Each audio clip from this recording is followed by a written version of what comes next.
estado muy de moda últimos, en los últimos años, particularmente a partir de la campaña de Donald Trump se volvió como un tema de discusión a nivel global, pero sobre todo también por la manera en que compartimos noticias ahora que es a través de las redes sociales.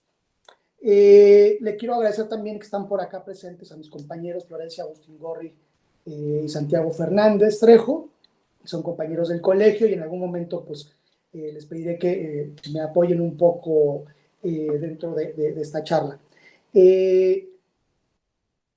Básicamente me gustó titular el webinar de esa manera porque me parece que es importante pasar de esta noción de consumidores pasivos de información, es decir, que estamos a merced de información inadecuada, imprecisa o mañosa incluso, a una comunicación mucho más responsable que va más allá del mero intercambio de información y el hecho de mantenernos bien informados o sobreinformados, etcétera, sino más bien pensar en una comunicación que es posible entre individuos, entre instituciones, entre entidades sociales, que van a compartir puntos de vista, van a compartir visiones del mundo, y de esta manera van a establecer una serie de procesos que van a ir construyendo pues realidad, ¿no?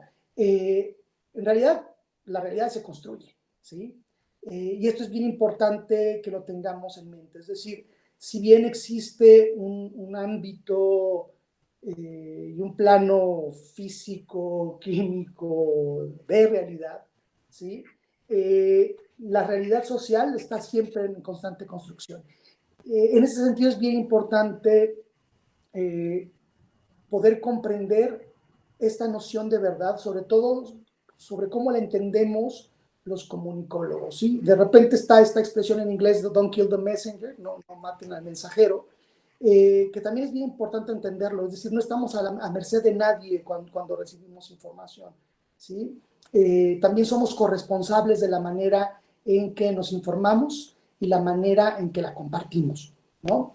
Les preparé una pequeña presentación para ir como punteando algunos de los temas más importantes o de los conceptos más relevantes. Luego vamos a seguir con un poema de Sor Juana que me parece que es un texto importante para entender la labor de un comunicólogo, pese que haya sido escrito en el siglo XVII, y luego vamos a establecer un diálogo entre todos. Voy a compartirles la pantalla y no sé si vean ahí correctamente la presentación. ¿Alguien que me pudiera decir si se ve la pantalla correctamente? Sí se ve la pantalla, doctor. Perfecto. Bueno, vamos a dar inicio entonces. Y como les comentaba, la idea es pasar de esta noción de fake news a la idea de una comunicación responsable. De entrada habría que considerar en qué tipo de época vivimos. Estamos entre una crisis de confianza y una crisis de confianza que se extiende en distintos ámbitos y en distintas situaciones. Es decir, hemos desconfiado sistemáticamente de los gobiernos, de las instituciones, de la ciencia, de la tecnología, de nuestros vecinos, de las propias estructuras familiares y sociales que sostienen el mundo, ¿no? Esta crisis de confianza, ¿sí? Va a provocar, ¿no? Y va muy a la par de una transformación importante en los últimos 30 años del sentido en que consumimos información, ¿sí? Esta confianza se va a reflejar en oposición a otros conceptos como el miedo, por ejemplo, ¿sí? O como la acción social organizada, es decir, ante la desconfianza frente a las instituciones o frente a las autoridades en distintas materias, por ejemplo, a la comunidad científica, el campo cultural, etcétera, vamos a reaccionar ya sea con miedo o con acciones sociales bien organizadas. Esta es una cuestión que también impacta cuestiones generacionales. Es decir, esta imagen del niño que se avienta hacia el abuelo con toda la confianza del mundo se ha estado perdiendo en los últimos años, sobre todo porque las generaciones más jóvenes se han vuelto todavía más desconfiadas. Es decir, hay una serie de promesas, tanto en el contrato social como en la propia constitución de nuestras sociedades, que no se han cumplido de forma sistemática. Y esto también hay que entender que ocurre, ¿no? O que no ocurre. Y tanta promesa incumplida empieza a generar estos vínculos de desconfianza, de rareza, etcétera. Y esto ha transformado, ¿sí? Y ha formado lo que llamamos un ecosistema de hiperverdad. Es decir, queremos que la realidad sea todavía más real de lo que en realidad es, ¿no? Hay que entender que la verdad se construye a través de relaciones de intercambio simbólico desde el inicio de los tiempos, es decir, eh, aceptar el discurso de otro implica un fuerte nivel de confianza, ¿sí? Y aquí yo siempre comento con mis estudiantes de licenciatura, que lo comentaba hace un par de semanas, ¿no? El verdadero héroe no fue el primer hombre que metió la mano al fuego, fue el segundo, el tercero y el cuarto. Es decir, no necesitamos meter la mano al fuego para saber que el fuego quema. Eso es una cuestión que a veces se nos olvida, ¿no? Y aplica tanto para el fuego como para muchísimas cosas más. Es decir, hay asuntos sobre los cuales no tendríamos por qué dudar en el discurso del otro, ¿sí? Esta primera persona que mete en la historia de la humanidad la mano al fuego y se quema, le va a decir a los demás el fuego quema, y la segunda persona en meter la mano al fuego, la tercera y la cuarta van a corroborar que esto es verdad, y por lo tanto todo el mundo sabemos que no hay que meter la mano al fuego porque quema, ¿sí? Cuando yo empiezo a dudar de esta aseveración, ¿sí? Y empiezo a poner en duda no solamente el discurso del otro, sino la forma histórica en la que se ha construido el conocimiento, en este caso sobre el fuego, estamos en problemas. Y estamos en problemas porque esto implica que estos vínculos de relación de intercambio simbólico están totalmente rotos, ¿sí? Hay gente que piensa que la Tierra es plana, que las vacunas producen no sé cuántas cosas más, eh, y eso nos va a llevar a otro tipo de problemas cuando hablamos de estas relaciones de intercambio simbólico. Porque normalmente solemos tener una imagen distinta de nosotros mismos a la que creemos, ¿sí? Nosotros podemos creer que tenemos la mejor opinión del mundo, la mejor experiencia sobre la realidad, y en términos específicos no necesariamente esta imagen que tenemos de nosotros mismos coincide con la que tienen otros. Decía Gianni Vattimo en este libro precioso que se llama Adiós a la verdad, que cada vez más la verdad de un enunciado funciona no tanto en relación con las cosas mismas, si es que alguna vez fue así, sino como un enunciado que va bien para nuestra comunidad, por pequeña o grande que sea. La comunidad local, la comunidad de los científicos, nuestro partido político, la clase. Esta cita de Vattimo va a ser bien interesante para poder entender este proceso a partir del cual ocurre algo que es perfectamente natural, es decir, tendemos a creerle más a quienes están en nuestro entorno cercano. Y esto nos lleva a una antigua discusión, que incluso fue un comercial por ahí de los años 70, 80, del vaso medio vacío y el vaso medio lleno. ¿Sí? Esta perspectiva que podemos tener sobre qué tan completo está el vaso o no, en realidad depende pues, del punto de vista de cada quien, ¿sí? Aunque lo más probable es que el vaso esté exactamente a la mitad, ¿sí? El vaso podría estar incluso exactamente a la mitad, ¿sí? Y habría todavía quien consideraría que estaría medio vacío, medio lleno, cuando la realidad es que simplemente el vaso está a la mitad. Lo que llamamos verdad en términos comunes es en buena medida un ejercicio de coincidencia, es decir, cuando mi perspectiva del mundo coincide con la del otro y estamos de acuerdo en que algo existe, ¿sí? Y ese algo existe cuando nos sentimos plenamente identificados con ese contexto que produce el proceso de comunicación, es decir, del intercambio simbólico que constituye dicha coincidencia. Esta es una ley clave de la comunicación interpersonal. De manera que donde hay una figura, o un 9 o un 6, dependiendo del lado que se vea, alguien podría opinar lo contrario al otro. Sin embargo, hay que entender que hay realidades que sí se construyen por consenso y hay realidades que no se construyen por consenso. Es decir, tendríamos que hablar en plural para entender esta noción de que no hay una verdad relativa ni personal. Es decir, si bien la verdad es construida, la realidad existe por sí misma independientemente de cómo se construyan dichos procesos de verdad, ¿no? Existen nuevas formas de consenso que constituyen ahora una verdad al margen de cualquier marco de realidad. Y, por ejemplo, habrá quien diga que se curó de cáncer con bicarbonato. No, es mentira, el cáncer no se cura, ¿sí? Se puede tratar bajo algunas circunstancias, puede haber una remisión, pero la cura del cáncer no existe. Y a lo mejor alguien podría encontrarse con información al respecto en Internet y decir, es que yo leí que el cáncer se cura con bicarbonato y con jugo de limón, porque eso genera alcalinidad en el cuerpo y por lo tanto destruye las células ácidas del cáncer. No tiene ningún sustento científico. Sin embargo, el proceso a partir del cual alguien puede creer esto tiene que ver con la idea que tiene sobre las autoridades, ¿no?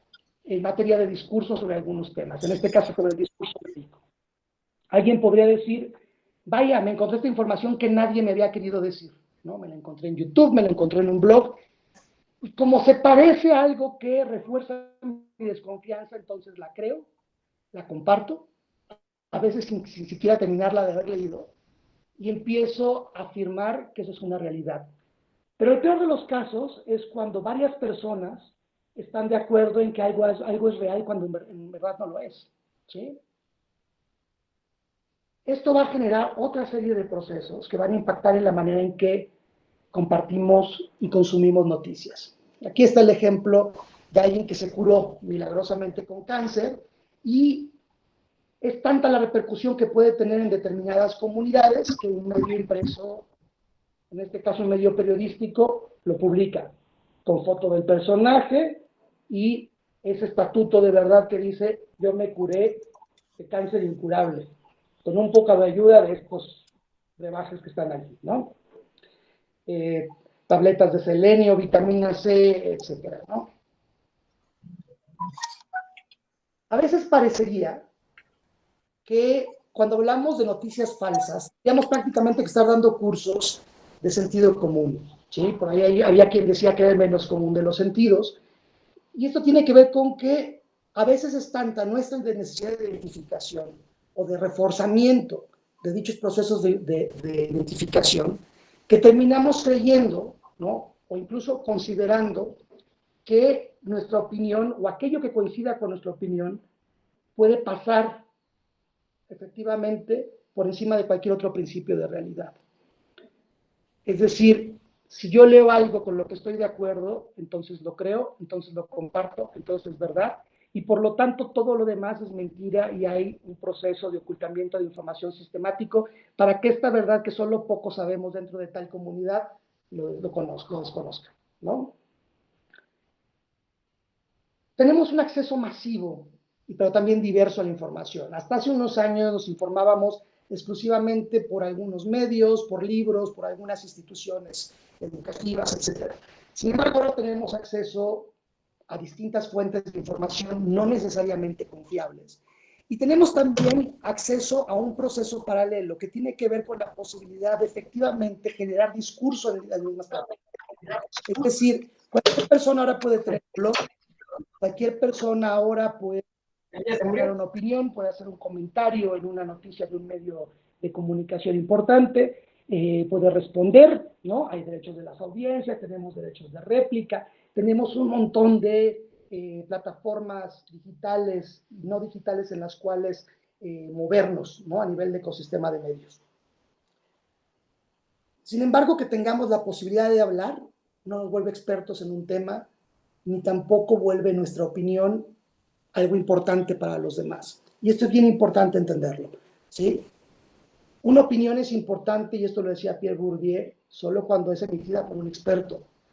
Uno podrá tener una opinión, ¿sí?, que podrá no gustarle a otros, y uno puede externarla con todo el derecho de libertad de expresión, y está protegida en la mayoría de los países por la libertad de expresión, ¿sí?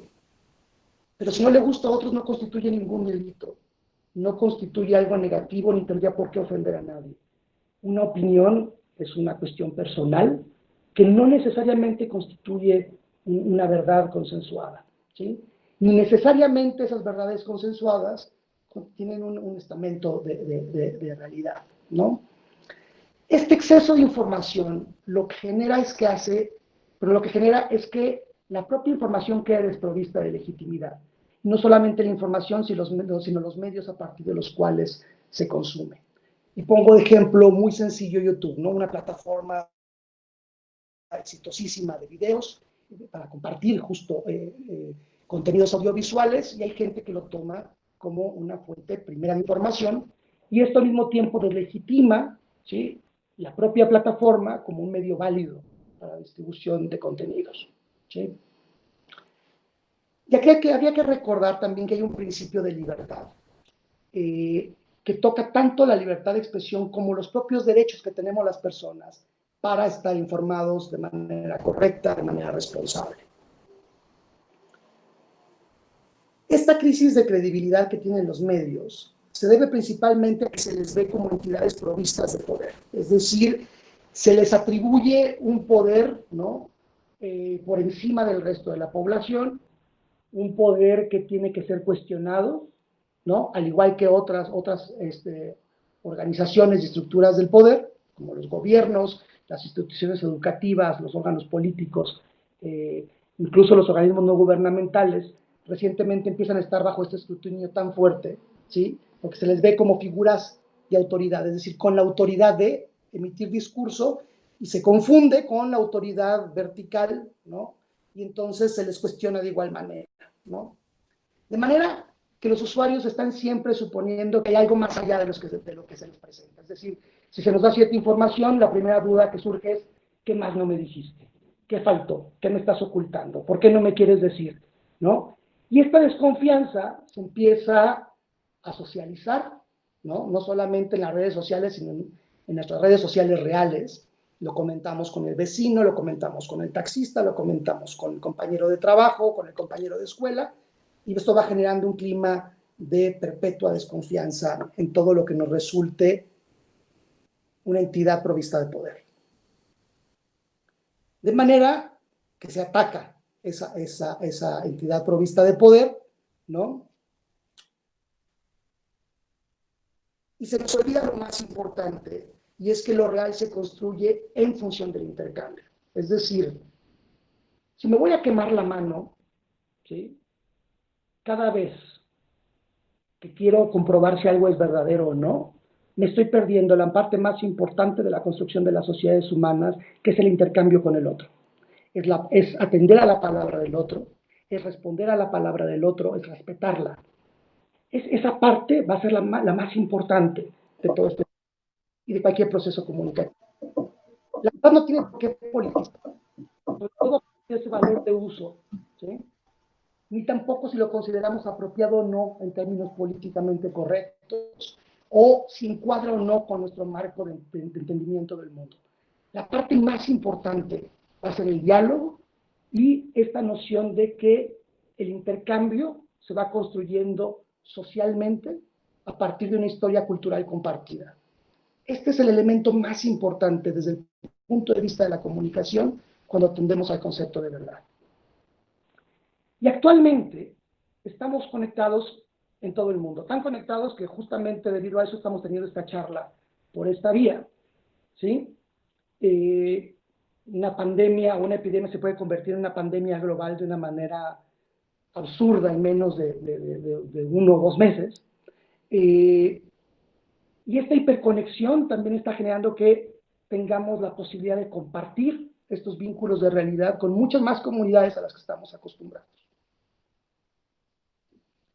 Decía Marshall McLuhan, en Understanding Media, que es su libro más importante, acerca de la emisión de Orson Welles famosísima, ¿no?, que los marcianos estaban llegando a la Tierra, ¿no?, y había gente que se aventaba de las azoteas, que salía de Nueva York, etcétera, ¿no?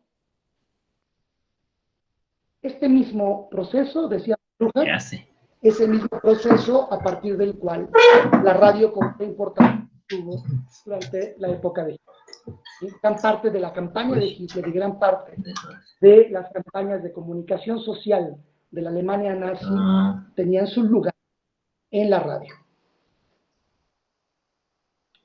En esa misma época, ¿sí? Aquí estamos viendo una primera plana de un periódico de Nueva York de 1943, costaba por lo visto 5 centavos, que los dinosaurios eran reales, que los nazis los tenían, ¿no?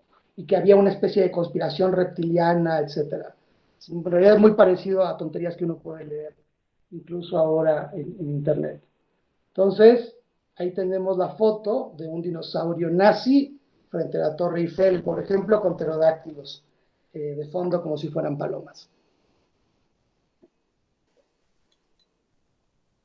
Esta noción de que lo falso, que la noticia falsa o de que el engaño existe de manera reciente, exclusivamente a partir de los medios digitales, es todavía más falso que el cáncer curado con bicarbonato y vitamina C. Es decir, está desde el principio de los tiempos, porque seguramente entre esta comunidad de cavernícolas, en la cual alguien tocó el fuego por primera vez, seguramente alguien le hizo la broma a otro diciéndole, tócalo, no pasa nada, mete la mano al fuego, no te vas a quemar. ¿Sí? En realidad, este proceso, ¿no?, de mentira, que puede ser como broma, puede ser con engaño, con un interés político, económico, social o de otra índole detrás, en realidad existe desde que existe la comunicación humana. ¿Sí? Y aquí va a pasar algo bien interesante. Cada periodo va a tomar una plataforma, ¿sí?, a partir de la cual comunicarse de manera mucho más contundente y generar esta noción de realidad.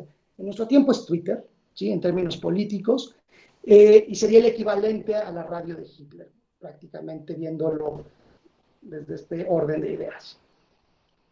Ahí tenemos a Kellyanne Conway susurrándole verdades, hechos alternativos a la chica de Alien. Y lo que tenemos es una burbuja informativa, ¿no? En esta burbuja informativa, en este exceso de información, la realidad se va construyendo desde adentro, ¿sí?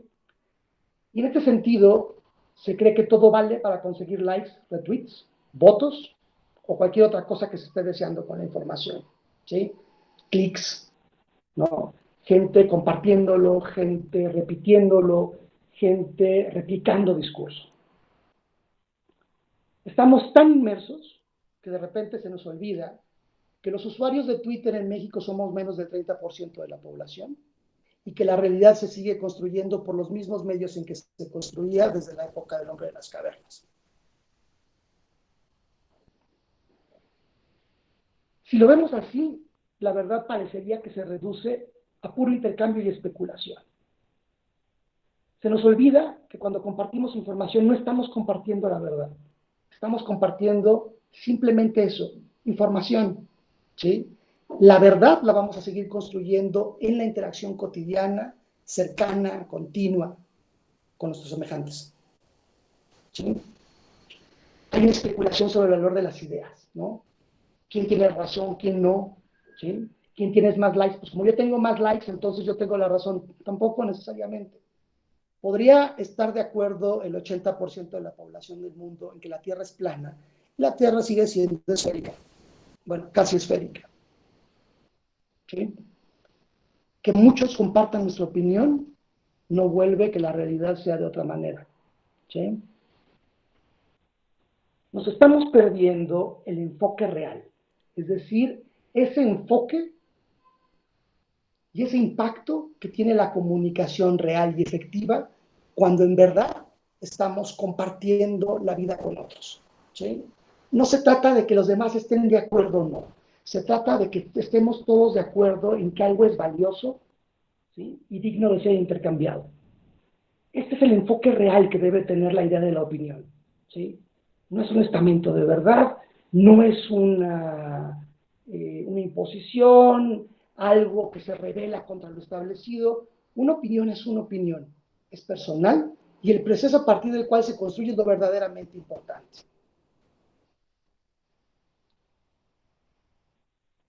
Que algo sea valioso significa que varias personas o muchas personas se han puesto de acuerdo en que es valioso para todos y por lo tanto se vuelve algo intercambiable, ¿sí? Algo valioso es algo, ¿sí?, a partir de lo cual ganan todos o ganamos todos, algo a partir de lo cual podemos construir comunidad de manera mucho más efectiva, ¿no? Aquí la noción más importante sería liberar nuestras conciencias de aquello que consideramos verdadero. Entre más cerrada sea esta noción, va a ser menos efectiva la comunicación con otros. Va a ser casi imposible que podamos establecer una comunicación real con otra persona por la simple y sencilla razón de que vamos a estar cerrados a su discurso, ¿sí?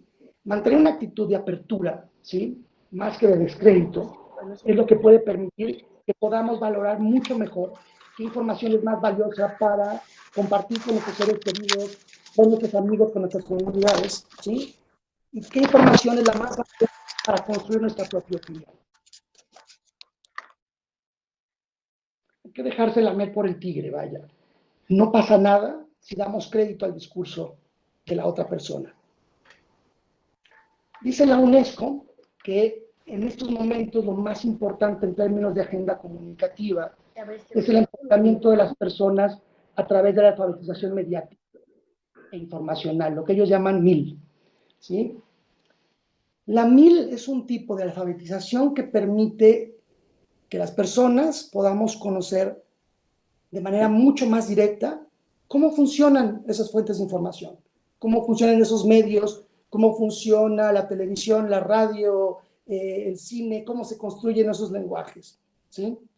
Esto permite, ¿no?, en términos efectivos, que una comunidad se vuelva más participativa, porque conoce a cabalidad los alcances y las características de las herramientas que tiene para comunicarse, ¿sí? No se es responsable de la información, ¿sí?, y al mismo tiempo se vuelve uno libertador de la conciencia del otro, ni necesariamente son términos que se excluyen uno al otro. Es decir, podemos ser responsables y podemos ser libres en cuanto a la información que recibimos y compartimos al mismo tiempo, ¿sí? Sin necesidad de desconfiar, simple y sencillamente valorando a partir de estos procesos sociales que nos construyen como personas y ponderando, bueno, si el otro dice que se quemó, tendría yo que darle crédito, ¿no? No tendría por qué ser yo ese segundo, tercero o cuarto cavernícola que se quema la mano. Puedo darle crédito al otro, puedo tener confianza en el otro y en función de esto y conociendo perfectamente cuáles son los lenguajes de los medios y de qué manera se van construyendo las interacciones que posibilitan, puedo generar una sociedad mucho más participativa. A veces se nos olvida, más bien casi todo el tiempo, que las mejores formas de comunicación son las más sencillas, ¿sí? Y son al mismo tiempo las más divertidas y las más enriquecedoras en términos de contacto con el otro, ¿sí? Un telefonito hecho con un par de latas y un hilo puede funcionar lo mismo que una videollamada, ¿sí? La única diferencia es que el juego en un caso nos permite alejarnos dentro de un espacio pequeño y el otro nos permite acercarnos dentro de un espacio casi infinito, o tan infinito como el mundo. Vamos, voy a Sor Juana. Les comentaba al principio que les iba a poner un poema, en realidad no les puse el poema completo, son algunos cuartetos. Sor Juana murió por estas fechas, el 17 de abril de 1695, justo durante una epidemia que hubo en la Ciudad de México. Me pareció interesante atender a la siguiente pregunta. ¿Qué hubiera dicho Sor Juana de las fake news? ¿No? Por ahí varios en el claustro bromeamos que Sor Juana es como una especie de I Ching, porque realmente podemos encontrar un texto de Sor Juana para cada ocasión. Y efectivamente hay un texto que es uno de mis poemas favoritos, sobre todo porque es un tratado, ¿no?, de Sor Juana sobre cuál es la labor de un comunicólogo, aunque no existía la idea de comunicólogo en su época. Es un poema donde Sor Juana reflexiona sobre la importancia del raciocinio, de la inteligencia, en la comprensión y en el acceso a la verdad. Y espero que se sorprendan tanto como yo como con estos fragmentos. Primero que dice, sírvame el entendimiento alguna vez de descanso y no siempre esté el ingenio con el pobre provecho encontrado. En otra parte dice, todo el mundo es opiniones de pareceres tan varios que lo que el uno es negro, el otro prueba que es blanco. A uno sirve de atractivo lo que otro concibe enfado y lo que éste por alivio aquel tiene por trabajo. Antes, en sus dos banderas, el mundo todo alistado, conforme el humor le dicta, sigue cada cual el bando. Para todo se halla prueba y razón en qué fundarlo, y no hay razón para nada, de haber razón para tanto. Esta es una de mis frases favoritas de Sor Juana, ¿no? Que resume lo que es la comunicación. El discurso es un acero que sirve para ambos cabos de dar muerte por la punta, por el pomo de resguardo. Si vos, sabiendo el peligro, queréis por la punta usarlo, ¿qué culpa tiene el acero del mal uso de la mano? No es saber hacer discursos sutiles, vanos, que el saber consiste solo en elegir lo más sano. Y en otra parte dice, especular las desdichas y examinar los presagios solo sirve de que el mal crezca con anticiparlo. También es vicio el saber que si no se va atajando, cuando menos se conoce, es más nocivo el estrago. Esta me pareció genial este cuarteto para todos estos cuestionamientos hacia la comunidad científica y médica. ¿De qué sirve al ingenio el producir muchos partos si a la multitud se sigue el malogro de abortarlos? ¿Qué loca ambición nos lleva de nosotros olvidados si es para vivir tan poco? ¿De qué sirve saber tanto? O, si como hay de saber, hubiera algún seminario o escuela donde ignorar se enseñaran los trabajos.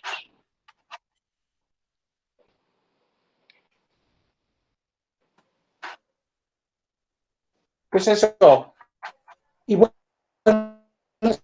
eso fue la exposición. No sé si alguno de mis compañeros del colegio quiera andar en este prepunteo o si directamente podamos ya empezar a resolver algunas dudas y preguntas.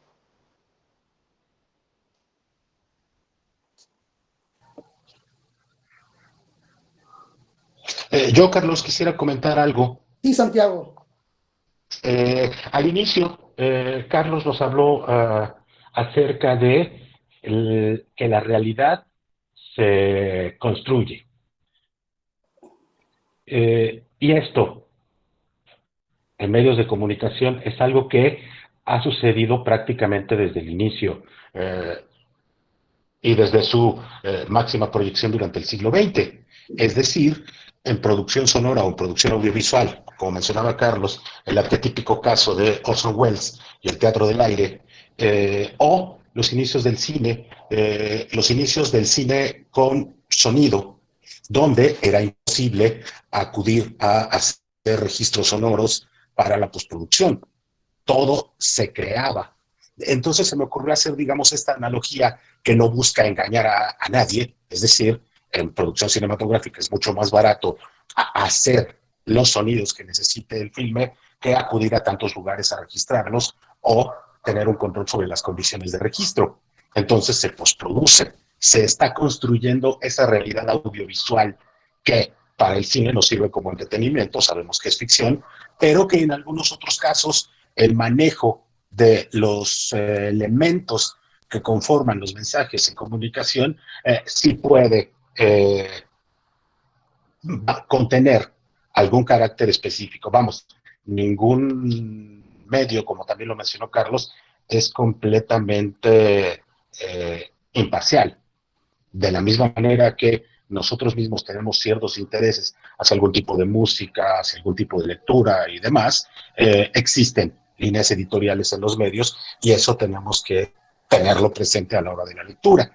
Básicamente eso, ¿no? Que pues sí, en realidad el cine se construye de la misma manera que un sinnúmero de mensajes que son entretenimiento, sino que a veces buscan darnos cierta información. Sí está, por ejemplo, Santiago, el caso típico, por ejemplo, en una mesa de redacción de un periódico donde no hay necesariamente una imagen para ilustrar la noticia, ¿no? Y entonces se utiliza una imagen de stock o una imagen que se ha obtenido de otro momento, ¿no? Sobre el mismo tema o sobre algo similar, simplemente con fines ilustrativos, ¿no? Pero también está el caso de noticias hechas con toda la intención de falsedad, ¿no? Desde que existe cualquier medio de comunicación, ¿sí? Es decir, esa construcción tiene, como justamente dice el poema de Sor Juana, dos lados, ¿no? Una punta y un pomo, ¿no?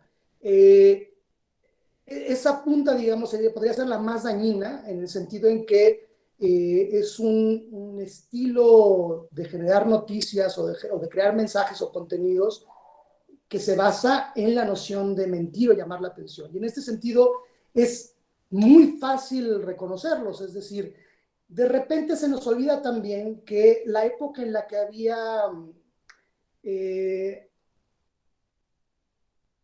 un internet en el cual pasábamos desapercibidos, pasó hace muchos años.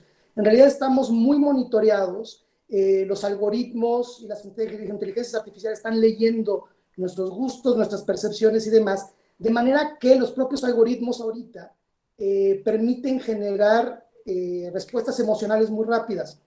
De hecho, la principal forma de detectar si alguna noticia es falsa o no es simplemente el encabezado. Si el encabezado apunta hacia una reacción fuertemente emocional, ¿sí? Como por ejemplo un encabezado que dice se mueren ancianos en Chimalhuacán y nadie hace nada, esa es una fake news, ¿no? Puede ser una fake news o puede ser una noticia horriblemente redactada o redactada con muy mala intención. Pero en teoría no es función de una noticia generar una reacción emocional, ¿no? Veía, por ejemplo, ahora una que decía, te indignará saber cómo vive Angélica Rivera, ¿no? Un poco como retomando odios ya construidos previamente, ¿no? Pero tratando de generar, es obviamente una noticia falsa, ¿sí? Una noticia debe estar verificada, debe proporcionar información confiable, debe decir cuáles son sus fuentes, ¿sí? Que por ejemplo de repente se les olvida o se toma como una mala costumbre utilizar estas imágenes ilustrativas de archivo sin decir propiamente que se trata de una imagen de archivo, ¿no? Una buena noticia dice, según fulano de tal de la institución tal, en un estudio tal, con tal metodología, ¿no? ¿No? Se dijo todo esto, ¿no? Y estos son los principales hallazgos, con tales ponderaciones, y hasta ahí, ¿sí? Cualquier otra cosa es falsa, ¿sí? No hay un sustento específico, ¿no?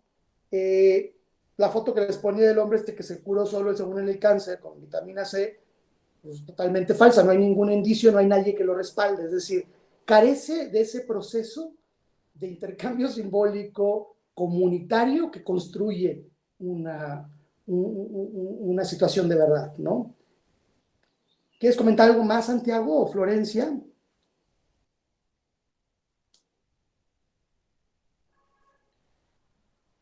Hola, sí, me parece interesante el ejemplo de Orson Welles porque tiene mucho que ver con esto que plantea Humberto Eco, que tiene que ver con el pacto entre emisor y receptor, que en las noticias falsas, pensándolo desde cualquier medio, tiene que ver con el efecto de verosimilitud, ¿no? Y con ese pacto que si yo estoy leyendo el diario, supongo que estoy leyendo noticias, ¿no? Y que si estoy viendo una película de terror, entiendo que, que es una ficción. Sin embargo, la verosimilitud es la que produce como el efecto deseado, por decirlo de alguna manera.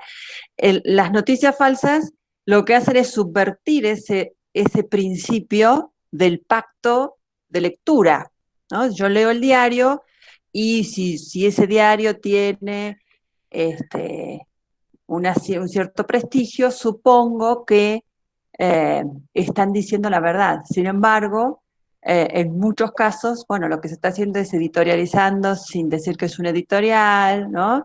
Eh, y por eso se produce la credibilidad. Cuando Orson Welles transmite La Guerra de los Mundos, en realidad lo está transmitiendo como si fuera un noticiero, Claro, no en el género de ficción, con lo cual eh, el efecto de verosimilitud hace que nos tiremos por la ventana, ¿no? Uno lee, el otro día estaba leyendo en Twitter, así eran noticias seguidas, las avispas asesinas, las polillas, el meteorito, ¿no? Digo, si una persona, en medios que teóricamente son serios, o lo que uno esperaría que dijeran noticias verdaderas, entonces, bueno, si estás un poco deprimido, te tiras por la ventana porque viene como el fin del mundo, ¿no? Y después en otros que era el globo terráqueo con unas olas de fuego, así que rodeaban el mundo. En realidad, ese pacto es subvertido con la noticia falsa y también lo que sucede es que se trabaja mucho sobre los estereotipos, sobre los temores que tienen también las audiencias, ¿no? Y eso influye muy fuertemente en procesos de xenofobia, violencia, al reproducir y estigmatizar mucho más eh, a ciertas poblaciones, ¿no? claro, Florencia, y de hecho, platicábamos tú y yo la otra semana, no sé si te acuerdes, que esto que mencionas también constituye una forma de violencia, ¿no? Exacto, sí, tiene que ver con una forma de violencia que se expresa en estereotipos, en violencia hacia determinados sectores con los que se asocia, por ejemplo, eh, la enfermedad muchas veces se la asocia con el personal médico, ¿no? Entonces, esa violencia, eso no es justificarlo, sino entenderlo, ¿no? Entonces, es como funciona como un signo, está en el lugar de la enfermedad. Entonces, esta idea del miedo a la enfermedad en muchas ocasiones se traslada a quien se constituye como en un signo de esa enfermedad, ¿no? O un Claro, y fíjate que símbolo de él.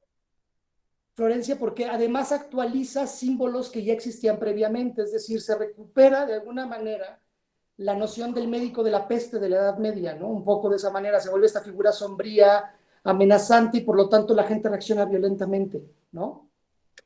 Claro, y también todo este tema del uso de la Big Data es bien interesante porque es bien peligroso, porque si te dicen, bueno, estás en una zona insegura, te vamos a acorralar y como la marca en la Edad Media, marcaban la casa de las personas que tenían la peste, ¿no? En la época de la peste negra. Funciona más o menos similar como un control social también, que obviamente que puede repercutir mucho en violencia. Ha sucedido en Italia o en España, en un pueblito, la primera persona que falleció de COVID, los vecinos querían quemarle la casa. Eh, y así se han dado muchos casos de personal de salud que no los dejan entrar en sus edificios, ¿no? Esta construcción del peligro como que esa persona está personificando, valga la redundancia, la enfermedad, ¿no?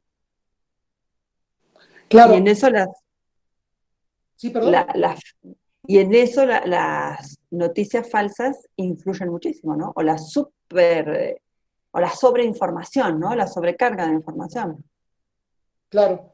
Voy a aprovechar para responder algunas de las preguntas que están haciendo acá. Gerardo Telles, ¿podría ser el caso de la última noticia del Reforma sobre la amenaza? Bueno, ahí en realidad sería uno de esos ejemplos en los cuales tendríamos, Gerardo, que pues atender a un principio muy básico de si ellos lo dicen, pues habrá que creerlo. Es decir, ¿por qué tendría yo que dudar si el medio afirma que lo amenazaron? Es decir, ¿en qué me afecta que lo hayan amenazado o no? ¿O por qué tendría yo que hacer algo con esa información? Es decir, si el medio dice que lo amenazaron, va, pues ahí está, lo amenazaron y se acabó, ¿no?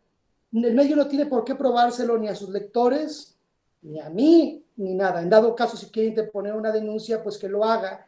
Y si considera que como alguna forma de respaldo puede hacerlo público, pues vaya, está muy bien. Es decir, no tendría por qué ser de otra manera, ¿no? Y esto va un poco ligado con lo que pregunta el IDE, DUP. ¿Cómo logramos eclipsar el impacto que tiene una noticia falsa? Pues simplemente no haciéndole caso. Es decir, ¿por qué tendríamos que hacer algo con la información? Es decir, ¿por qué tendríamos que reaccionar a? ¿Sí? Este es el primer error que cometemos. Es decir, la información no existe para que nosotros tengamos una reacción emocional.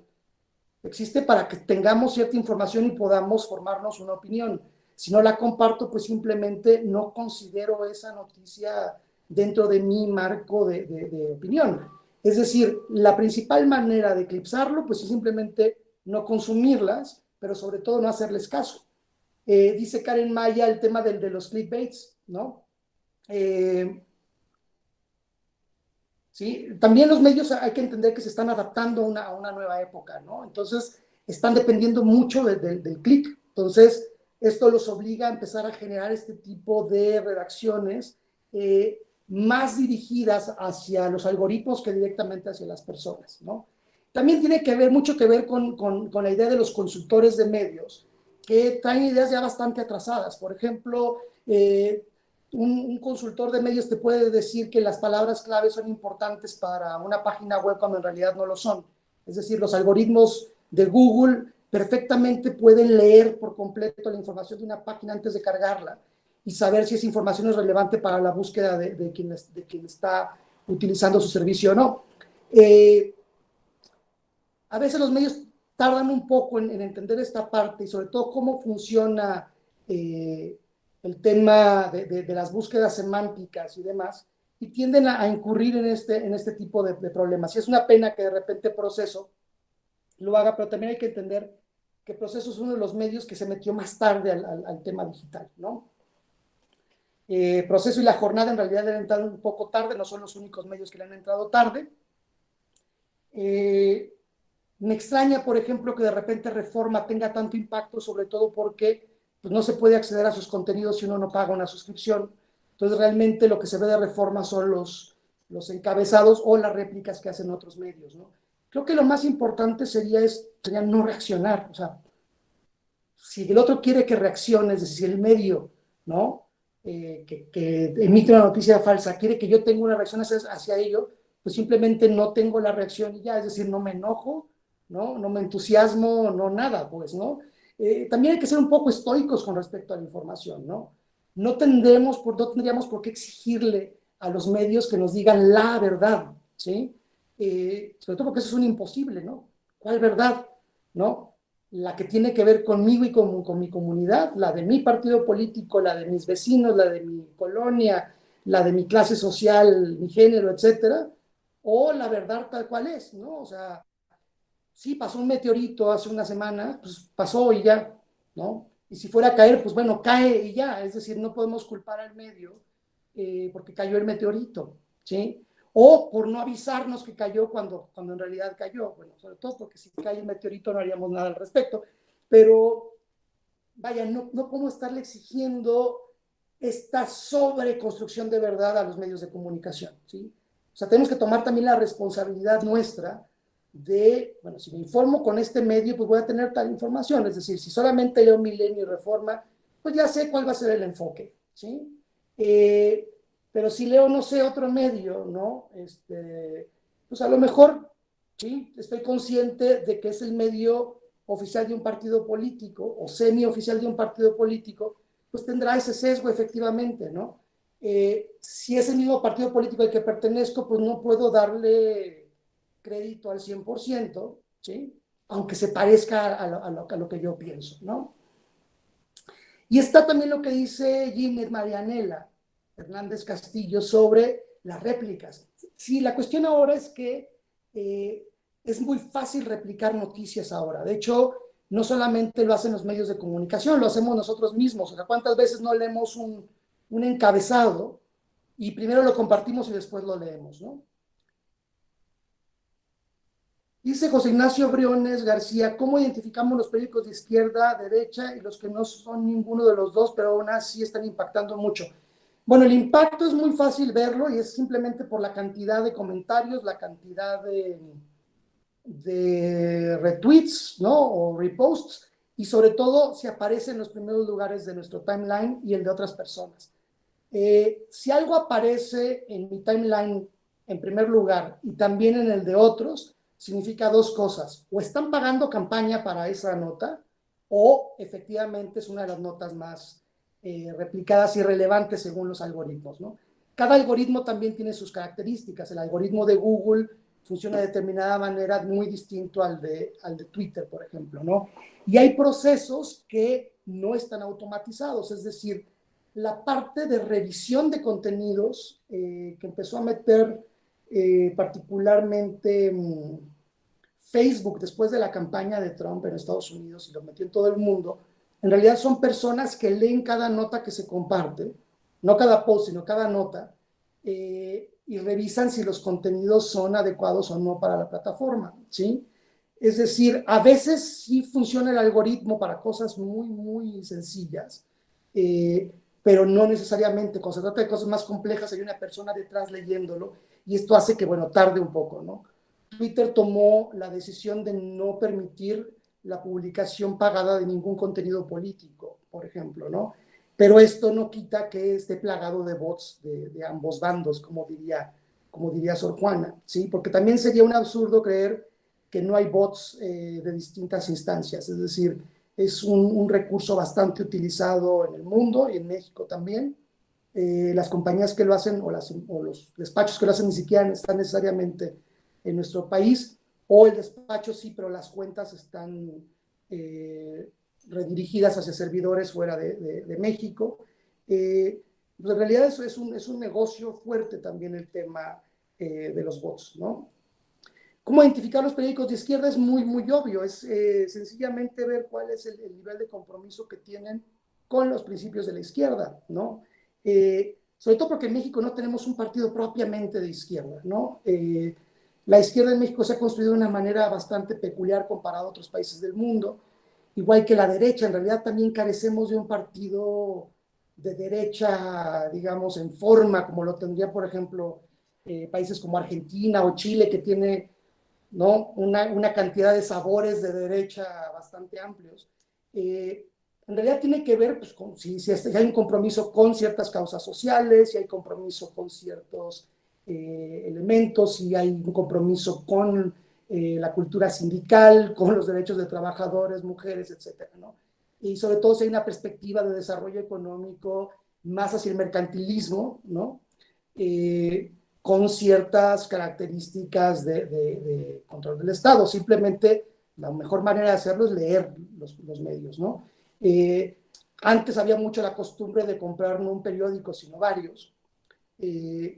Justo muy parecido a como ahora tenemos la costumbre de ver varios timelines de redes sociales, y al mismo tiempo hay gente con la que compartimos en redes sociales a la que le creemos más, o de quien compartimos más memes, notas o lo que publique, ¿no? ¿Qué impacto puede tener la creación de las fake news en las decisiones electorales? Depende, ¿sí?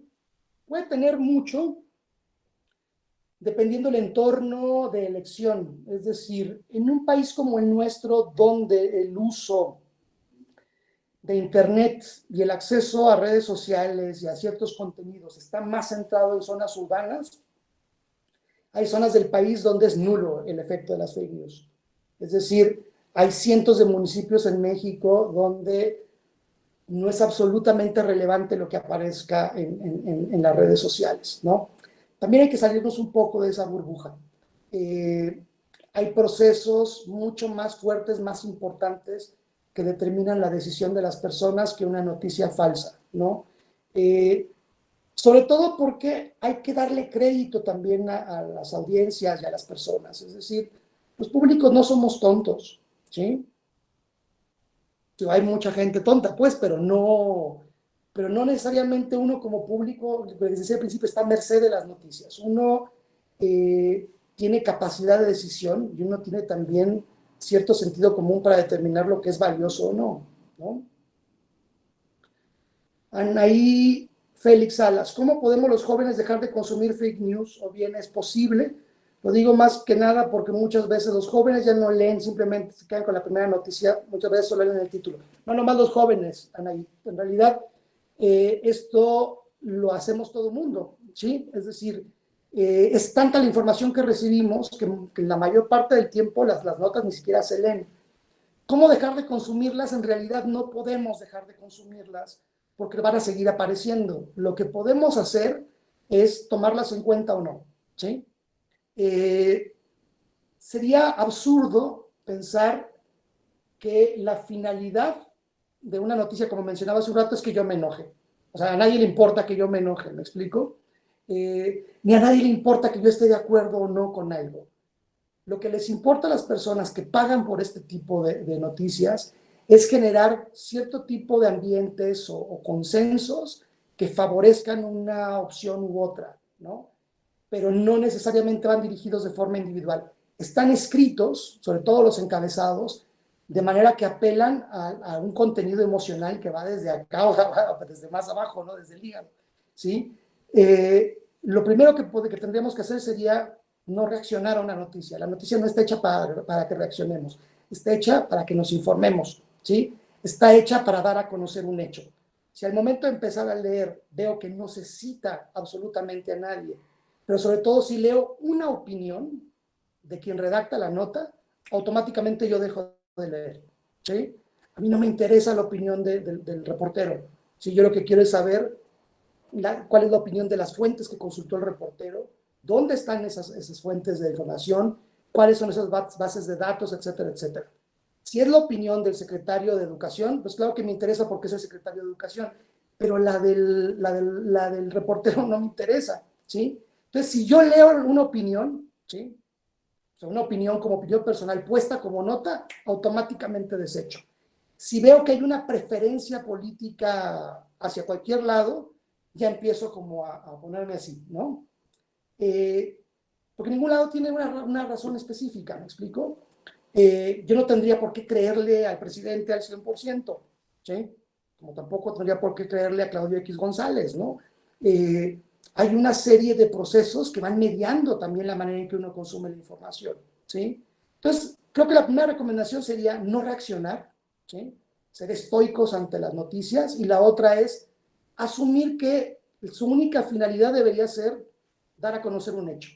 ¿Qué haga yo con eso? Pues ya es asunto mío y es un asunto individual, ¿sí? ¿Cómo lo construyo en conjunto con otros y lo socializo? Esa es la parte interesante y la parte bonita del proceso, ¿sí? Entonces la invitación sería a no compartir aquello de lo que no estoy seguro, pero sobre todo de lo que tengo dudas, ¿no? Y sobre todo dejar de compartir aquello que concuerda con lo que yo pienso, ¿sí? Porque lo que yo pienso no necesariamente es lo más idóneo para otros. Exacto, Elizabeth. Lo importante sería considerar, ¿sí? Lo importante sería si lo compartimos o no. Exacto. Si yo comparto algo con mi comunidad es porque le estoy diciendo a mi comunidad que es valioso, ¿sí? Y justo ahí va la segunda parte de lo que les quería platicar y que tiene que ver con un poco con este detox informativo, ¿no? O esta idea del detox o de la higiene informacional o informativa. Ahorita que estamos en contingencia, ¿sí? Y en confinamiento, es muy común que estemos recibiendo llamadas telefónicas, llamadas por WhatsApp, videollamadas por WhatsApp, por Hangouts, por Meets, por Zoom, FaceTime, etc. Correos electrónicos del trabajo, correos electrónicos de bancos, empresas, servicios, notificaciones de todas las apps habidas y por haber, ¿no? Promociones, mensajes de familiares, amigos, conocidos y compañeros de trabajo por Facebook, Twitter, Instagram, etcétera, etcétera, ¿sí? Es muy difícil mantener la concentración, ¿sí? Cuando estamos operando online. Normalmente le dedicamos 40 segundos a ver una página web. Entonces, una sesión como la que estamos teniendo ya ahorita es demasiado larga para que una persona pueda mantener la atención, ¿sí? y al mismo tiempo nuestra atención empieza a repartirse, ¿sí?, en distintas plataformas. Entonces, lo ideal sería desactivar notificaciones. Si de todas maneras vamos a ver el teléfono con cierta frecuencia, lo ideal sería, pues, quitar las notificaciones, ¿no? Hay que recordar que cada notificación, ya sea visual o auditivamente, constituye una llamada de alerta, ¿sí? Es un sonido de alerta, ¿sí?, de una o de otra forma. Y ese conjunto de alertas sumado a la cantidad de información y de noticias que hay sobre la epidemia, ¿sí?, más sobre otros problemas de coyuntura del país, van generando niveles de estrés que de repente nos hagan, número uno, no tener tiempo para leer todo, que es humanamente imposible poder leer toda la información que está disponible. Y la otra es, se nos olvida hacer este proceso de valoración, ¿sí? De manera, repito, cuando yo comparto algo con mi comunidad, es porque le estoy diciendo a mi comunidad que es valioso, ¿sí? No puedo estar compartiendo cualquier cosa, ¿sí? No puedo estarle diciendo a otros, mete la mano al fuego, no te va a pasar nada, ¿sí? No puedo decirles a otros, mira, esto es lo que yo considero verdad, ¿no? Sobre todo porque no me he dado el tiempo de valorarlo y de ponderarlo. La invitación sería hacerlo juntos, ¿sí? Si tenemos redes sociales, usémoslas como eso, como redes sociales. O sea, que sirvan para conectarnos, que sirvan para enlazarnos, socialmente discutir de forma colectiva sobre qué es valioso y qué no. Dalia Delgado, ¿cuál es la relevancia de los medios en una conferencia de prensa? Yo sé que en la Casa Blanca el lugar que de los medios tiene que ver con su relevancia. Aquí en México existe eso, ya que si el medio no es relevante y no lo dejan participar, pueden ser un tipo de noticia. Sí. A ver, hay un tema ahí complicado. Comunicación Social de Presidencia podría hacer esta distinción, ¿no? Probablemente lo haga, ¿no? Desconozco, vaya, cómo opere directamente en este sexenio las oficinas de comunicación social de presidencia, pero creo que más importante sería la relevancia que le damos nosotros mismos al medio, ¿sí? Si se trata de un portal de noticias que nunca hemos oído en la vida, tendría que darle menos importancia yo como lector que a un Reforma, con todo y los bemoles que yo le pueda poner a Reforma o a Milenio, ¿me explico? Porque son medios más consolidados. El otro medio no sé en qué coyuntura apareció, porque a lo mejor se dice un medio de comunicación, pero es un portal de noticias que apareció solo en el contexto de una campaña política, y que si bien ya no recibe fondos de campañas de varios partidos o de un partido en específico, ahora trata, digamos, de mantener el negocio sobreviviendo de alguna manera, ¿no? Y empieza a vender publicidad de otra forma, etcétera. Serían medios menos importantes, medios menos valiosos en términos de la información, pero sobre todo con una tradición menor, digamos, o ausente totalmente incluso, de una cultura de verificación de información y de formación de profesionales de la información, ¿sí? O sea, el periodismo en realidad es una carrera dentro del ámbito de la comunicación, con sus particularidades, pero que también implica un esfuerzo formativo importante, ¿sí? No estar realizando cualquiera, ¿no? Ni redactando cualquiera, ¿no? Entonces, ahí de repente, sobre todo en las últimas dos campañas sexenales, había esta idea de que yo solo me informe en medios alternativos, no hagan eso, ¿no? Infórmense por medios conocidos, serios, reconocidos, ¿sí? Darle acceso o no a las conferencias de prensa, me parece que en una cultura democrática todos deberíamos de tener acceso. Es decir, cualquier ciudadano con acceso a un medio de comunicación, por pequeño que sea o irrelevante en términos de peso específico dentro de nuestra cultura periodística, debería tener acceso a los boletines de prensa, debería tener acceso a las conferencias y demás. La distinción real no tendría que hacerlo el gobierno, no tendría que hacerlo las oficinas de comunicación social, tendríamos que hacerlo las personas, ¿sí? No es responsabilidad de Twitter, no es responsabilidad de Facebook. Ahí está, perdón, pero está muy mal el presidente. No es a la plataforma a la que hay que exigirle. Hay que exigirle a las personas que lo consumen, ¿sí? La falta de consideración, la falta de sentido común, y la falta de respeto también hacia el otro, de compartir cualquier tipo de información sin haberla verificado. Imagínate, consumimos una nota, solo el encabezado de una nota falsa o mañosa, emitida por un medio dudoso, ¿sí? Y luego todavía tengo la responsabilidad de compartirla. En realidad el problema no es ni de quien emite la nota ni de la plataforma por la cual circula, ¿sí? El problema en realidad lo tuve yo al momento de compartirlo, ¿sí? Es lo que les comentaba de los cavernícolas con que tocaban el fuego por primera vez. Si está el otro diciéndome no lo hagas porque te quemas, no tendría yo por qué irlo a hacer, ya me lo explicó alguien más, ¿sí? También es importante volver a creer, ¿sí? Y no estoy hablando de ser crédulos con respecto a la información que se recibe, sino lo que implica realmente a nivel profundo creer en el otro, ¿sí? Si el otro dice, oye, me asaltaron y me hicieron tal, pues seguramente será verdad porque el otro lo dice, ¿me explico? Esa debería ser mi primera reacción, ¿sí? Tiene muchas implicaciones a nivel social, ¿no? Jurídico incluso, ¿no? O sea, es increíble que lo que tienen que pasar, por ejemplo, las víctimas de violación cuando van a poner las denuncias, en los cuales no que se cuestione si están diciendo la verdad o no, cuando debería haber esta presunción de verdad desde el principio por parte de todo el mundo, ¿no?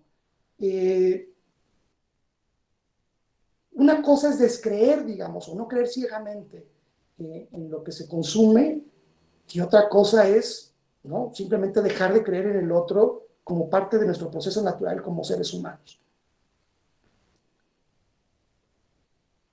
Filtros. Yo lo que recomiendo sería, hay varias publicaciones de organizaciones no gubernamentales que han trabajado sobre esto, o revisar, por ejemplo, grupos de medios.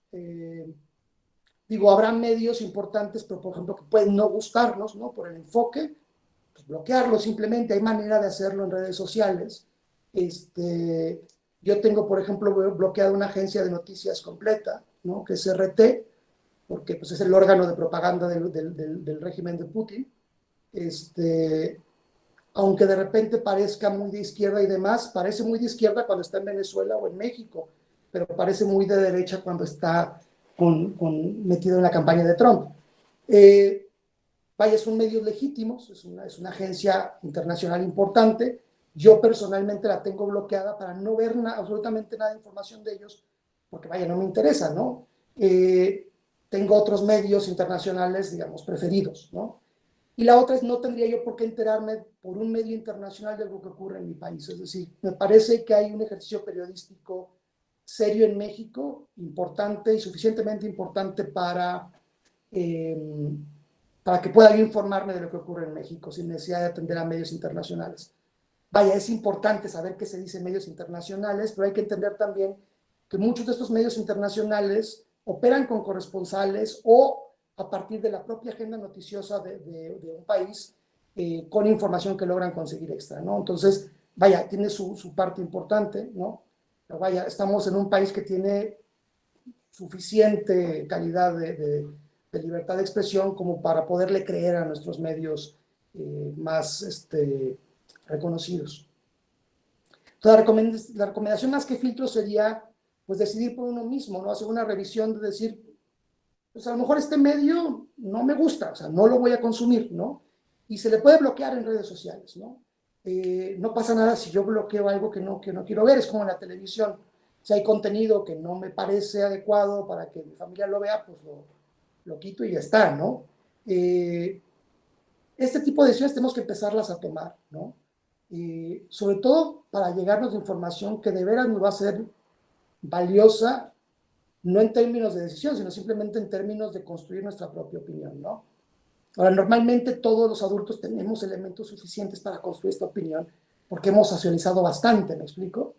Y la otra sería desconfiar de aquellos medios que digan exactamente lo que creemos, ¿sí? Ese sería como una cuestión básica, ¿sí? Si la nota se parece tanto a algo que yo podría haber dicho, lo más probable es que sea falsa, ¿sí? Sobre todo porque la realidad no me tiene por qué gustar. También a veces nos olvida eso, ¿sí? Ni la realidad tiene que ajustarse a la medida de mis opiniones, ni tampoco tiene que gustarme todo el tiempo, ¿sí? Entonces, cuando una nota parece muy complaciente o que apela mucho a la parte emocional o a la reacción del público lector, seguramente es una nota falsa. Cabe el término desmentir, pues en realidad no, ¿no? Es decir, la mayoría de las fake news reales, ¿no? Porque también habría que distinguir una noticia que nos gusta, ¿no? O con información incorrecta, ¿no? O no verificada de una noticia hecha con toda la intención de que sea falsa. Por lo regular son medios que no tienen mayor impacto más allá de las redes sociales y no construyen necesariamente opinión más que en ciertos sectores, un poquito como la frase de Bátimo que les ponía al principio. En el 68 la noticia se ha dado a conocer afuera, en el 85 también. New York Times o El País nos dicen que los datos del COVID no son reales. Bueno, reales, quién sabe, es decir, no podríamos afirmar si son reales o no, sobre todo porque no estamos nosotros ahí. O sea, en primera línea, pues, haciendo las pruebas y demás, pueden no ser suficientemente específicos o suficientemente completos, pero vaya, esa es una decisión de cada quien considerarlo o no. Y ojo, digo considerar porque creer ya no sería ni siquiera algo relevante. No se nos puede olvidar que no podemos tener una opinión, pero funciona solo para nosotros. Pero una creencia, en realidad, no debería tener ningún impacto en nadie más. No se trata de creerle al medio, sino simplemente ponderar la información, ¿no? Vaya, el gobierno hace lo que considera con los recursos que tiene, ya se conocerá en su debido tiempo o no las implicaciones, ¿no?, de la política pública en materia de salud.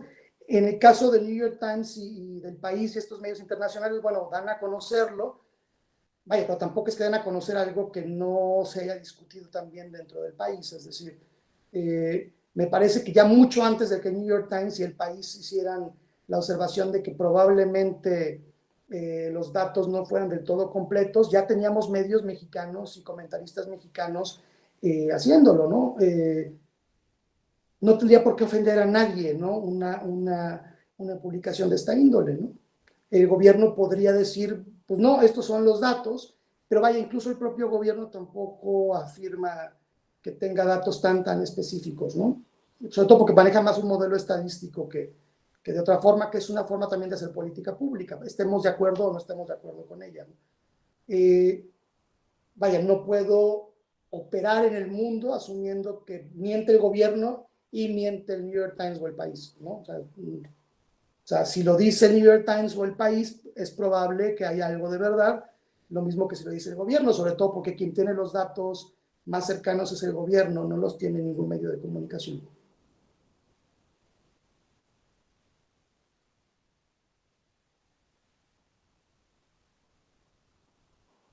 No sé si hay más preguntas. Florencia, Santiago, ¿quiere comentar algo más? Pues quizás un poco recapitulando sobre esta sesión y haciendo más bien un comentario, leo justo en las preguntas o en los propios comentarios este interés por tener alguna certeza sobre la información que estamos consumiendo o sobre cómo curarnos el allegarnos de esta información, porque manifiesta ciertamente una preocupación por esta sobreexposición mediática de la que comentabas hace rato, ni tenemos tanto tiempo y mucho menos para discernir sobre cada uno de los elementos. Entonces, una recomendación sería paulatinamente ir reconociendo y ubicando intereses particulares que se notan o los medios denotan este carácter particular hacia cierta orientación política o de carácter económico o incluso de carácter religioso y demás, e ir depurando, digamos, nuestro catálogo de medios sobre los cuales nos allegamos información. Creo que sería una buena práctica irlo construyendo paulatinamente. Y otra cosa que ese es un balance que yo hago también, porque hay que, bueno, como comunicólogo, sí tengo que monitorear de algún modo otro tipo de expresiones con las que no estoy de acuerdo. No lo hago muy seguido, pero creo que sí es conveniente ver qué están diciendo otras tendencias con las que no comulgo, pero que es un deber estar informados. Básicamente eso. Claro. Pregunta Elizabeth Mariscal, ¿qué medios sí o sí debemos considerar a fin de estar informados? Híjole, pues te diría no tal cual medio, simplemente todos los medios serios, en realidad, o sea, aquellos que están reconocidos, que tienen cierta reputación, y luego ir complementando información con otras fuentes.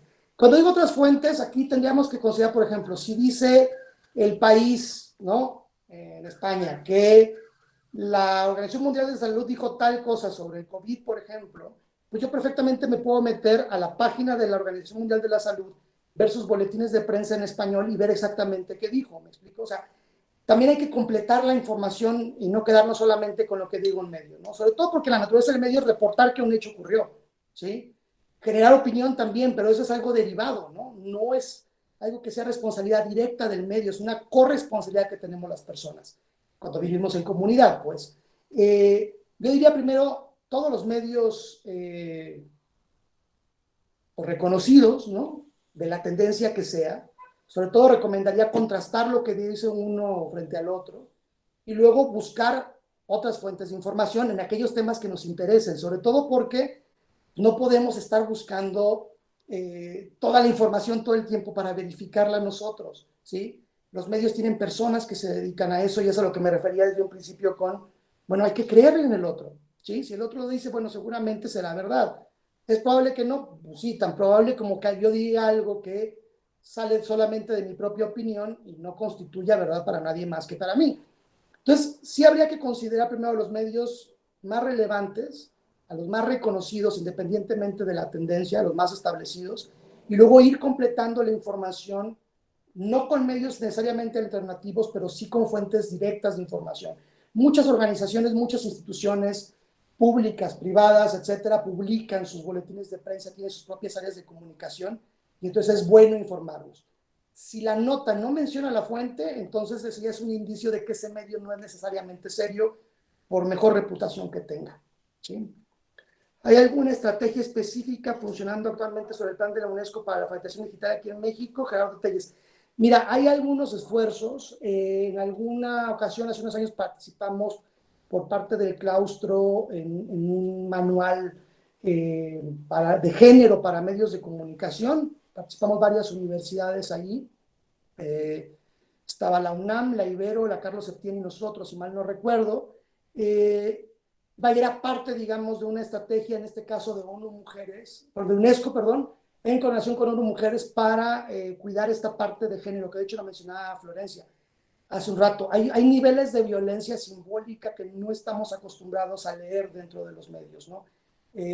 Había una que creo que no se las puse allí, por ejemplo, un periódico muy reconocido en Estados Unidos publica que Hillary Clinton puede ganar la elección, pero la fotografía no es de Hillary Clinton, es de un hombre. O sea, son pequeños detalles que van construyendo también ciertas microviolencias, pues, ¿no? Entonces, hay algunos esfuerzos, hay una serie de manuales que publica la UNESCO. Es una cuestión también que tiene que ver con qué tanto los gobiernos y las organizaciones no gubernamentales lo metan dentro de su agenda. Charlie's Blog. Últimamente, sobre todo en medios digitales, abundan opiniones en comparación de notas informativas. ¿A qué podría deberse? Opiniones en comparación de notas informativas. O sea, comparando notas informativas.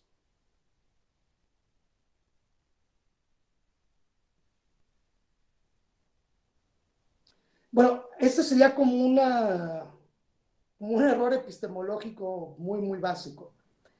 La manera de demostrar que algo es falso no es poniéndole su contrario de manera específica. Es decir, que un medio diga una cosa y otro medio diga otra no invalida ni a uno ni al otro, simplemente plantea lo que un medio dice y lo que el otro dice, ¿sí?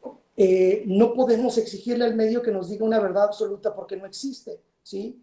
Sobre todo cuando es una verdad de la que no formo parte, es decir, una verdad que no construyo dentro de mi proceso de creación de comunidad, ¿sí?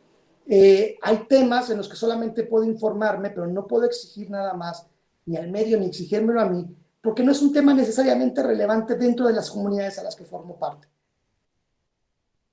y que forme parte de una comunidad y haya una nota que replique la opinión consensuada de mi comunidad, tampoco lo vuelve necesariamente verdadero y tampoco lo vuelve necesariamente valioso más que para esa comunidad, ¿sí? Ese sería como lo más importante. Sí, hay como muchos casos donde tal medio dice esto, tal medio dice lo otro, como una manera de decir ninguno de los dos está diciendo la verdad. Pues, sí y no, en realidad no podemos exigirle a una instancia externa a nosotros una certeza sobre algo que, ¿sí? Una certeza que no existe, ¿no? Sobre el mundo. Vaya, sería exigirle demasiado a un medio de comunicación una verdad que vaya por encima de todos los procesos de construcción de la verdad que se han hecho comunitariamente en un sentido más histórico, ¿sí? Creo que tiene que ver un poco con eso también este tipo de sintaxis, digamos, en las redes sociales, porque también en las redes sociales vamos a encontrar una serie de procesos sintácticos, ¿no? De formas como ya muy establecidas o muy hechas de hacer un meme, de hacer una comparación, de hacer una crítica, un punch down, como decía Capote, etcétera.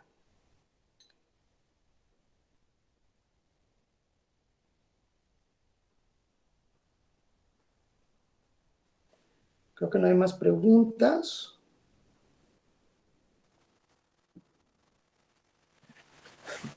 José Luis, ¿quisieras comentar algo?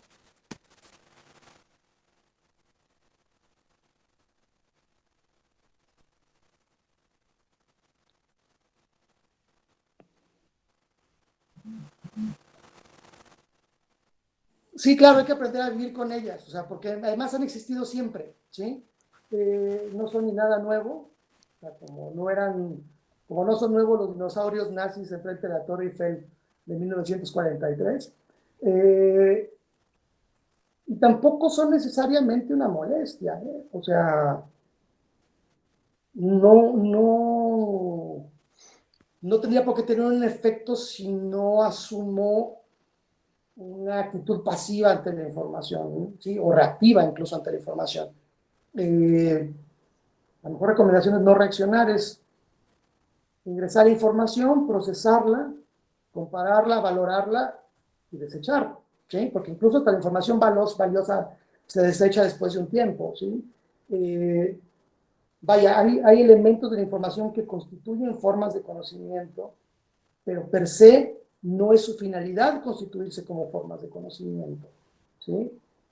Sino como registros de hechos, ¿sí? O hechos que ocurren socialmente.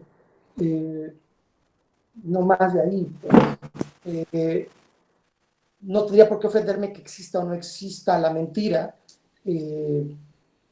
Vaya, todas las Miss Universo piden cada año que haya paz mundial y todos los años guerra, ¿me explico?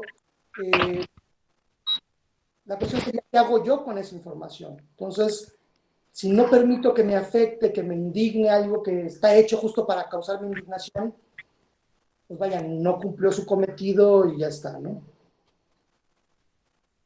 Porque otra cuestión sería incurrir en actos de censura, es decir, la gente tiene derecho, tiene su libertad de expresión, ¿sí? Y esa libertad de expresión debe ir primero que todo lo demás, ¿sí?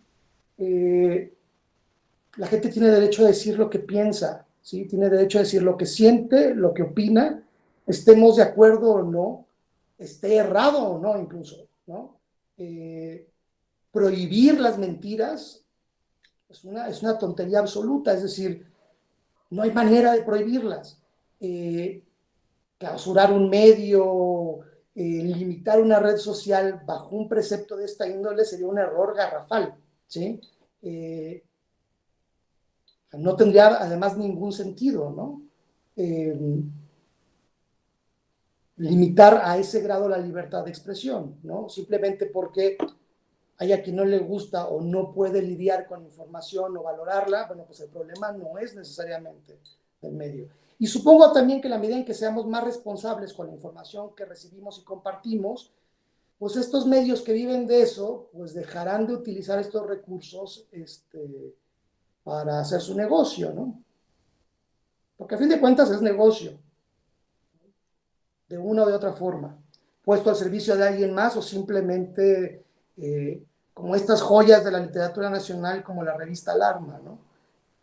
También sería un poco romper con esa bonita tradición del atropellado de nota roja, que es falso, ¿no? Que es el que va con el reportero o el mismo fotógrafo que se tira abajo de la llanta de un coche estacionado para tomarse la foto. O sea, hay también que entender que hay una parte cultural de este tipo de publicaciones.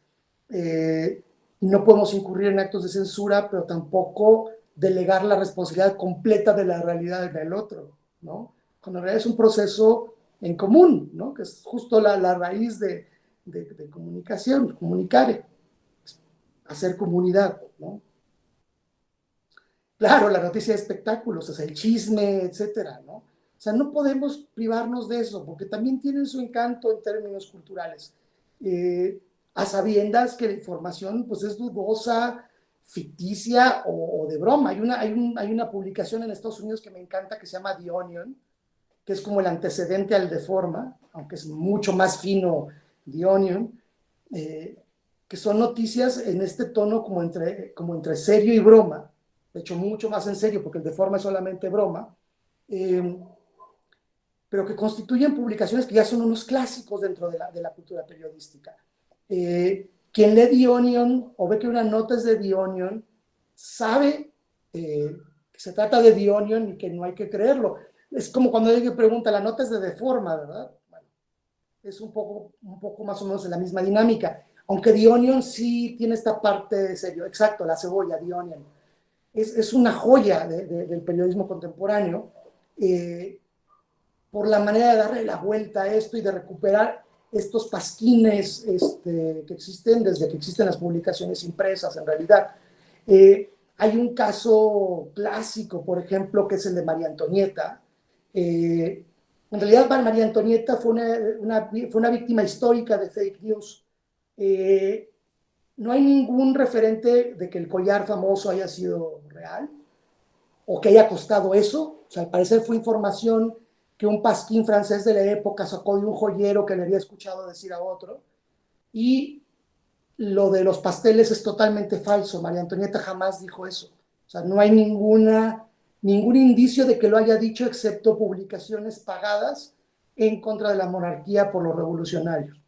Entonces, en realidad hay que entender que se trata de procesos que van a seguir existiendo porque han existido desde siempre, desde un cavernícola que le dijo al otro, mete la mano, no vas a ver que no te pasa nada, y que también tenemos que asumir esa responsabilidad, y es una responsabilidad compartida, ¿sí?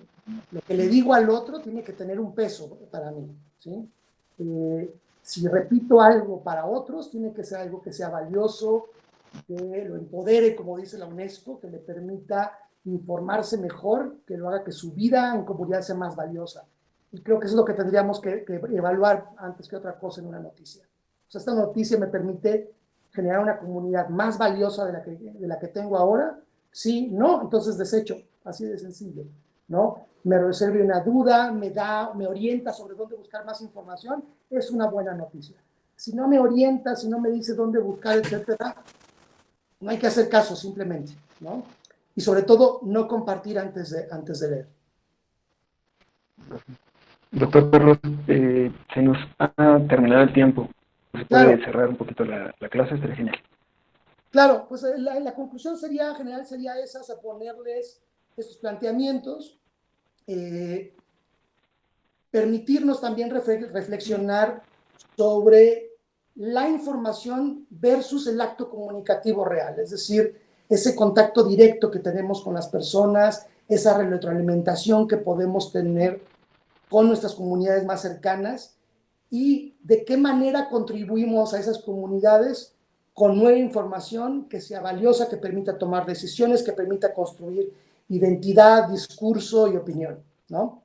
Creo que esa es la parte más importante de todo el proceso, darle a la información su verdadero valor, ¿sí? La información no es realidad, ¿sí? Y la información tampoco tendría por qué ser verdad, ¿sí? La información tendría que reportar un hecho, cierto o falso, ¿sí? Esa otra ponderación tendríamos que ser capaces de hacerla nosotros mismos en conjunto con las personas que están cercanas a nosotros. Pero si estamos compartiendo información que recibimos de manera, ¿sí?, global, ¿sí?, sin estar en contacto real y directo con otras personas, es decir, sin llevar una verdadera vida en comunidad, se pierde absolutamente todo el sentido del acto comunicativo y por lo tanto se desvaloriza el ejercicio informativo. Pues muchas gracias, espero que estén todos bien, que se mantengan en casa y ojalá podamos vernos las caras muy pronto ahí en el claustro, en alguno de esos preciosos espacios que tenemos.